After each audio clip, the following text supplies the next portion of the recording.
Hey everyone, Mike here in the BFH Garage, and today I'm going to show you how to put a Warren winch on your front bumper.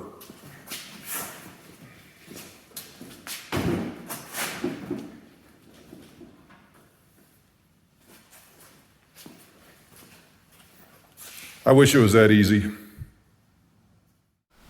Okay, all kidding aside, installing a winch on a front bumper can be a daunting task for some people. You have to make electrical connections, you have to make sure it's securely mounted to the bumper, whole bunch of things you got to think about. And like any other project you're going to do in your own shop, you're going to do this to save yourself a lot of money versus having somebody else install it. But the thing I like about it is then you know more about your own system. If you need to take things apart, you don't have to take the shop, have the winch taken off to get to other things. You're going to be doing a lot of this stuff on your own. So I'm here to help you learn how to do that. I definitely have some opinions on winches and things like that. We'll talk about that in just a second, but I've decided to go with the Warren M8 and I'll talk about it. Okay, before we get into the install process, I want to talk about why I chose Warren as a winch. No, I'm not sponsored by them. No, I didn't get it for free. As you guys are aware in my previous videos, I just removed a winch that I had on there that had served me pretty good for the last, it's close to 10 years. I used the Quadratec Q9000 when it first came out. It did me pretty good. There was a couple sketch areas that I was concerned about, and the winch was on my mind. When I'm thinking about things that are made in America versus Chinese made, when you're on the side of a hill that can result in the difference between life and death, that's not something you want on your mind. And in this picture here, as I'm showing you, that was exactly what was on my mind.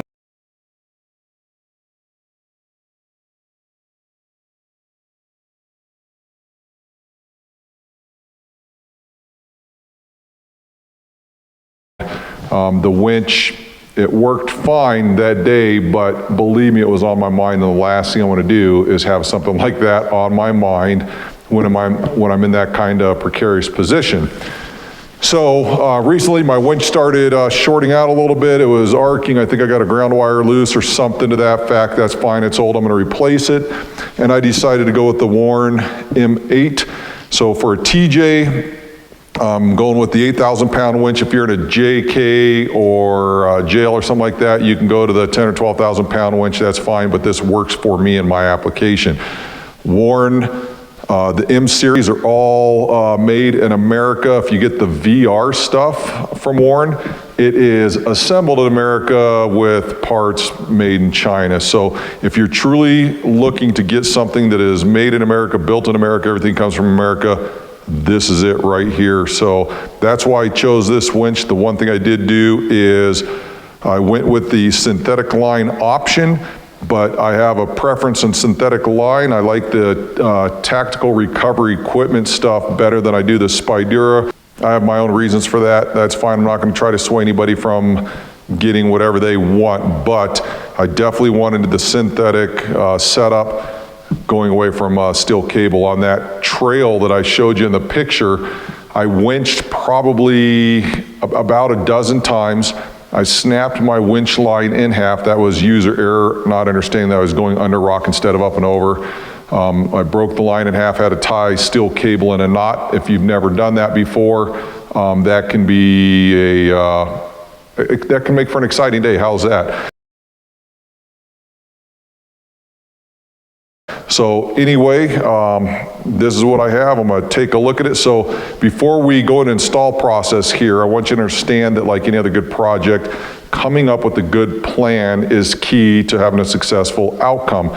So all winches, for the most part, not all of them exactly, but all of the ones we're currently using today, for the most part, all have the same footprint, all kind of do the same things, but you have options on where you want to put your control box, how you want to set things up. So before I start bolting things in and just wiring right away, I'm going to kind of play around with the layout and see how that's going to look when I put it on the bumper and see whether I want this here, whether I want it under the hood, whatever. That's all part of that planning process. So let's get started.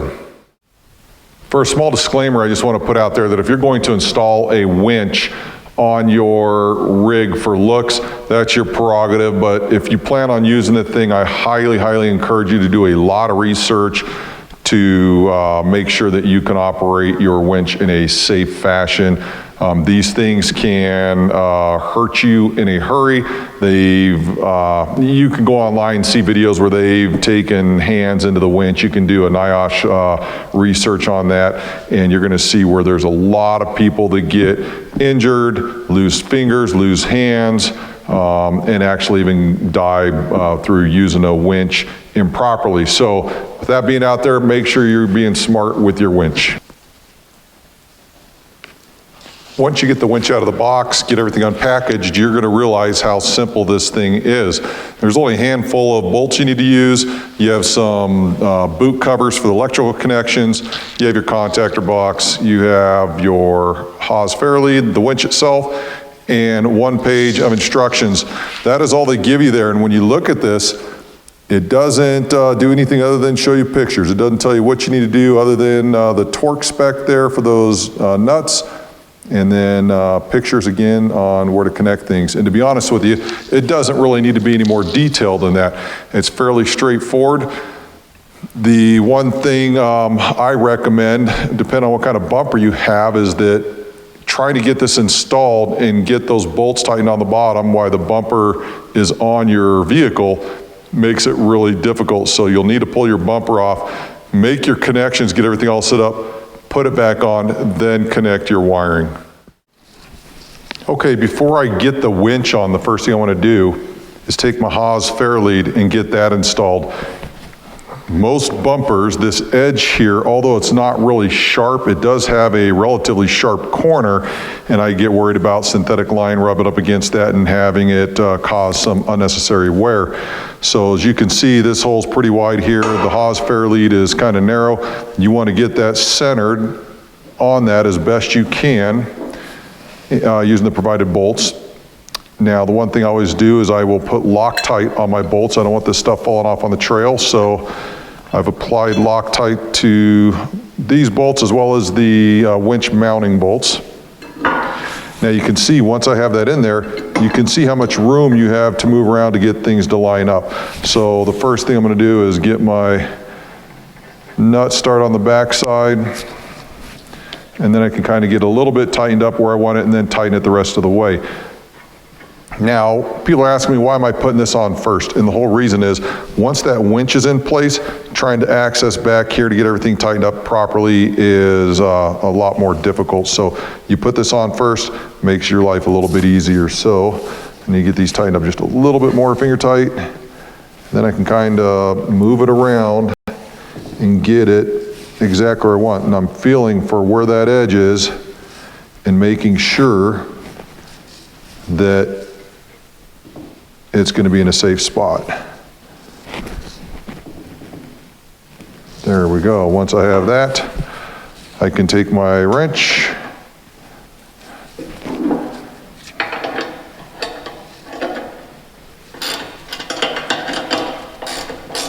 start tightening down a little bit,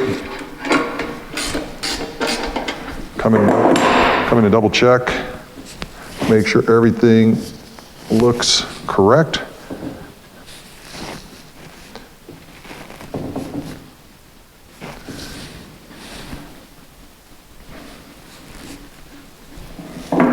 And tighten up the rest of the way.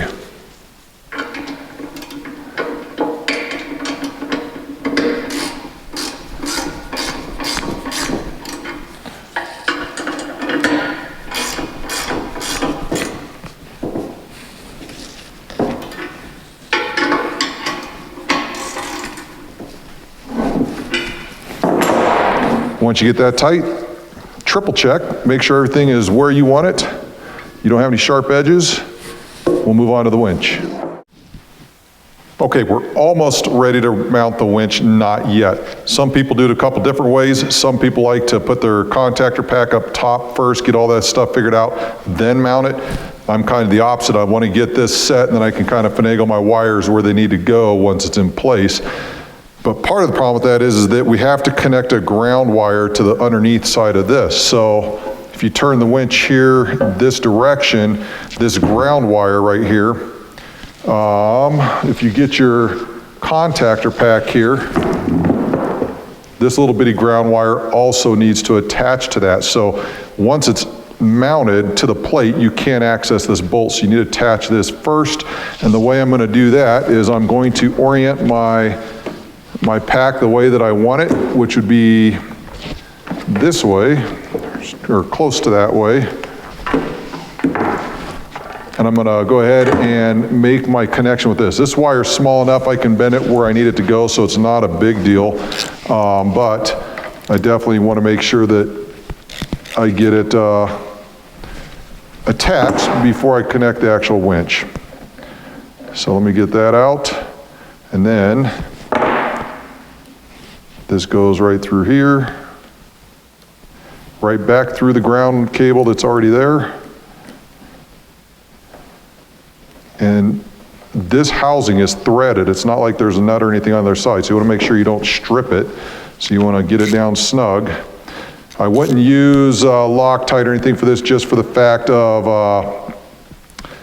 you want to make sure you get a good ground. You put Loctite on there, that can break that ground a little bit. So good and tight. Now we can move on to mounting the winch. Now, one thing I want to point out for you guys real quick before we move forward. So this here is the bottom of the winch. In order to mount to the plate here, you have a bolt and you have a square nut. And the purpose for the square nut is to fit inside this slot right here. And then as you're turning the bolt, the nut can't turn. It will kind of hold itself in place. So as you start that, I can pull this magnet off and tighten this all the way down because the nut is staying in place. So when we get this upside down, that's the way that works. And I'll show you that here right now.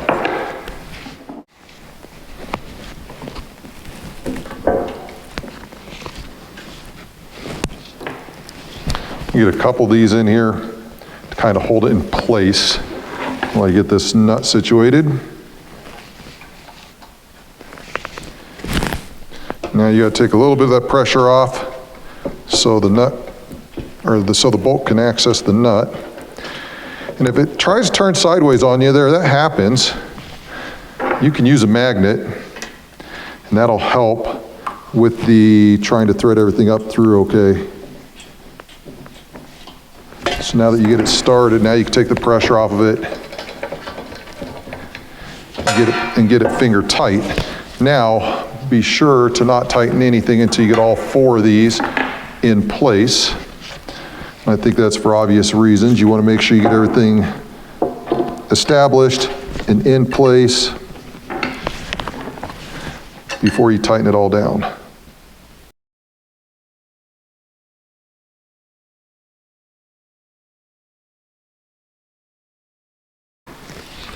Okay, before you tighten that up, now that you have it there, make sure everything's where you want it. And then you tighten it up. Okay, now comes for the hardest part of the install. Before you do anything, make sure you get your boots installed. You don't want to get halfway through and then all of a sudden realize you forgot to do that, because that's a pain in the butt.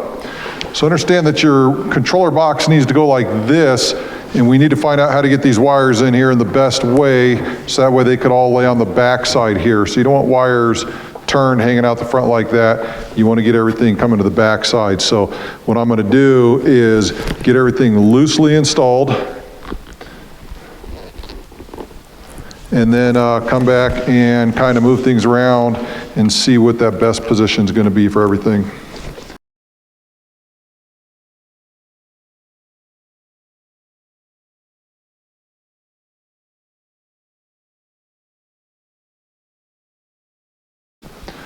All right, so I'm gonna get the nuts on there kind of a little less than finger tight. What I want to do now is come around here and start working this. So you can see how everything wants to move. That's fine. I'm going to take my green cable. I'm going to tuck that about like so. My blue one needs to come over behind that, and then my yellow after all of that. So we're looking somewhere right about like that. That'll keep all my cables to the rear. And once this box mount will be right about there, that should be good. So let's start. I can already see what I need to do with the green one, so I'm gonna start with that one first. Remember, that bottom bolt, or the bottom nut for that stud is, if you just crank on this right now, you're gonna break in that bottom side, so you have to back that up somehow. I don't have a 1/2-inch wrench that'll get in there tight enough, so I have a pair of needle nose that will fit in there, and I just wanna keep that nut from turning while I'm tightening the top nut to make sure that my contact is where it needs to be. So I got a good grip on that. Snug. Blue, same thing. I need to come over right about there.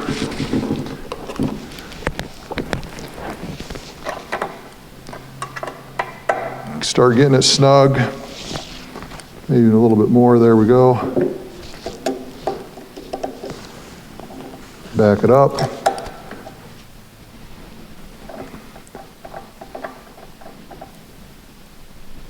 Snug. Yellow. Same thing right about there. Get that started.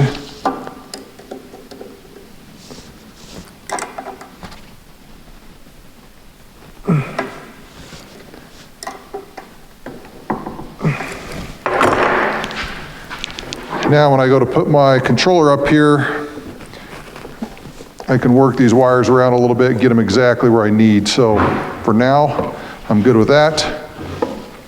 I'll get these covers on, then I'll start working the bracket on how this has to go to mount that box, and then we'll be good. Okay, with the covers on, I now need to get this bracket on here, but I want to get the bracket mounted this first, because then I have access to the nuts there. So this bracket goes like so. Washer, 10mm nylock nut, so you don't have to worry about using the Loctite.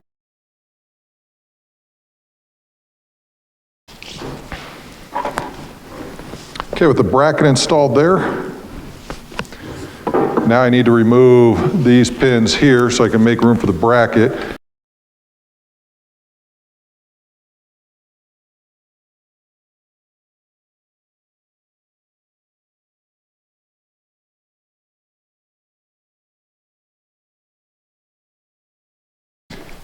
Just want to make it snug because you don't want to strip that out.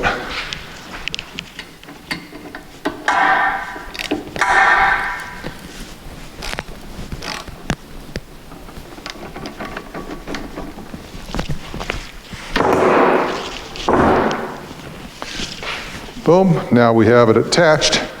Time to put on the bumper, get it wired to the Jeep. I do want to make sure I note one thing, and that is you have wires that'll come back here and lean up against that, and over time vibration, that edge may wear through that wire. Because it's cold in here, I can't really form the wires the way I want, but what I do want to do is put some sort of edge protection there, so that way this wire won't cut through and short out the system and burn my Jeep down. So make sure you check for stuff like that, so that way we're not having any issues with shorting out.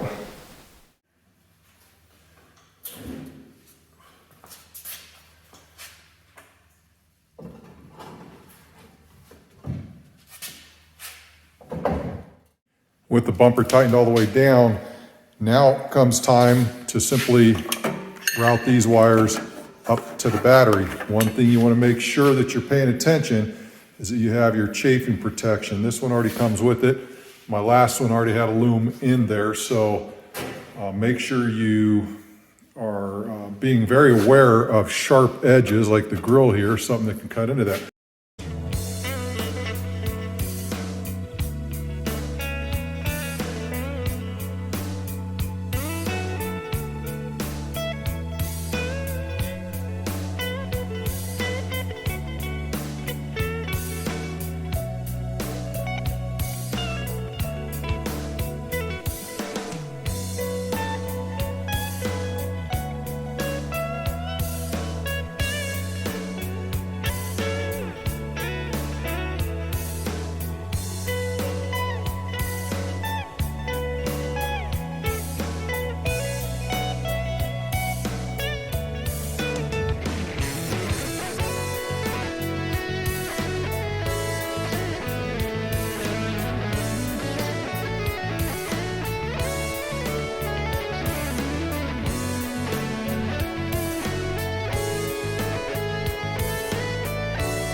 All right, here we are, moment of truth.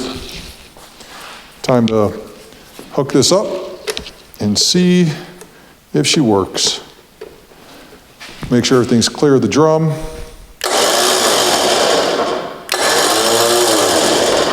There you go, that works. So that is all there is to it with the winch install. Now it's time to get the winch line on. So if you're not familiar with winches, the line goes under the drum and it pulls that way. Now the problem with that is that you put a line on here and you can see how slippery it is. So how do you get everything started to where the winch line starts to go? And more importantly, how does it not slip when you're out on the trail? So the TRE system comes with a little clip here, and I want to be very clear, this is just to get the line started. This is not to have any type of weight that will hold it in place for winching purposes. So you put the little clip there, there's a little set screw, you put that in there, and then for your first 8 wraps, usually 8 wraps is recommended for a synthetic line, you hold some pretty good tension, but not enough to pop that screw. And once you get enough wraps on the drum, the friction is what creates the holding power, and that's what will pull the rest of the winch rope in. So let's get this set screw set and let's get some wraps on this drum. And the way to start this is you want to hold some tension from about 3 or 4 feet back here, and you want to hold some pretty tight tension and get it started.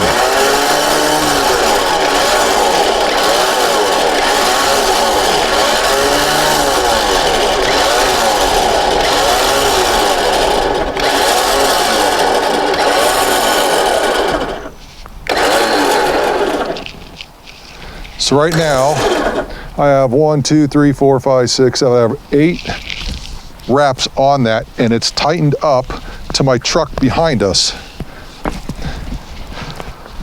So if you look back that way, the rope line goes back to a good anchor point, and then I'll put a little bit of pressure on my parking brake on the TJ, and then as I tighten it up, that drum will wrap nicely. Now, one of the things you want to do here is keep your hand on the rope back here only for the purpose of helping to guide it onto the correct wrap, because sometimes you're going to learn that the correct wrap is tough to do.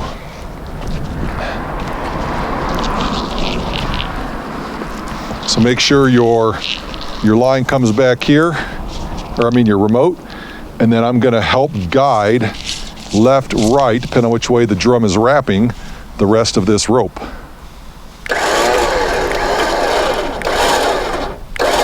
So you can see there's enough pressure on it, tension on it now, that it's not going to pop out of that joint, and the TJ is going to start rolling at us.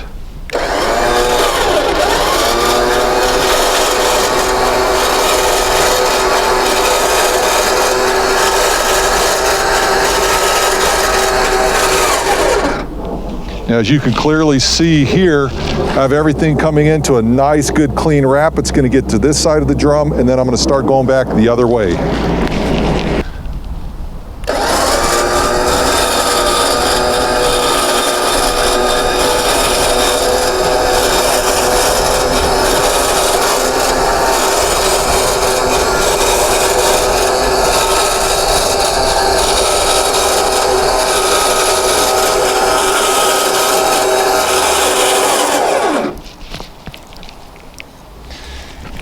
As you can see, good clean wraps is what we're looking for. When you get out on the trail, you might not be able to get it put back that way once you get done winching, but we want to start with that.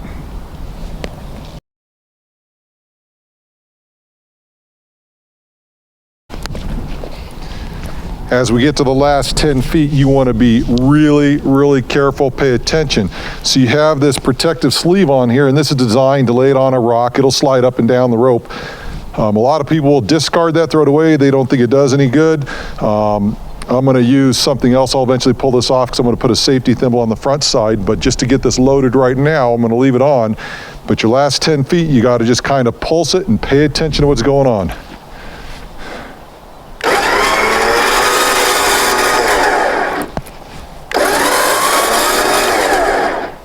So now I'm paying attention, make sure I'm not getting my cord mixed up with anything.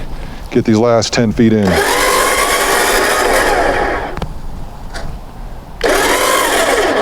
Okay, so I'm down to the last 4 feet. What I need to do now is get my rope off of the winch, off of my front bumper of my truck so I could put it to the bumper. So what I'm gonna do is I'm going to pulse out, take a little bit of pressure off, get my rope out of the way. I'm gonna set my remote down so I don't accidentally grab my fingers as I'm going. And for right now, I'm just gonna use a soft shackle just to get this thing set so you guys can see what you gotta do here. I still wanna try to keep some pressure on that rope, so I'll just put it between my legs right there to hold it. I'm gonna set this up whatever way you have for yours to be set up is fine. And this is where you gotta be really, really careful. All right, so I'm holding by 2 fingers is all, so that way I'm not closing that loop. I'm gonna start pulling it in, and I'm gonna pull it out further. I'm all the way out. 2 fingers, so that way if anything happens, I could just let go.